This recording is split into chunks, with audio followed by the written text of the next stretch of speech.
বেলায় বাড়িতে কেউ আসলে যা ভাবতাম। এই যে মিষ্টি, আজকে কিন্তু বাড়িতে অনেক লোক আসবে। হ্যাঁ, কে আসবে মা? আরে তোর মামা মামিরা আসবে রে। হ্যাঁ, মামা মামিরা আসবে। কি মজা কি মজা কি মজা। আর টুবলু আসবে না? টুবলু ও তো এখনো অনেক ছোট, ওকে না নিয়ে তোর মামা মামিরা আসতে পারবে নাকি? কি মজা, টুবলু ভাইয়ের গাল টিপবো, খেলা করবো, কি মজা। আজকে মাছ মাংস সবকিছু রান্না করব, ঠিক আছে? হ্যাঁ, মাছ মাংস সবকিছু বানাবে, সবকিছু খাবো আমি। আর বড় হওয়ার পর যা ভাবি। গুলাবি সারিয়া নীলা লীলা লীলাল। কি রে মিষ্টি?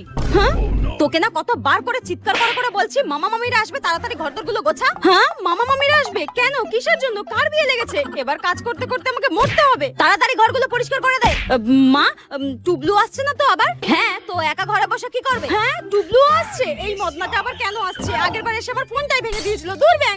তাড়াতাড়ি ঘরগুলো পরিষ্কার করে রান্নাঘরে আয়, আমার হাতে হাতে সাহায্য করবি। তাড়াতাড়ি আয়। এই গরমে রান্নাঘরে গিয়ে সেদ্ধ হতে হবে। কেন আসছে এরা?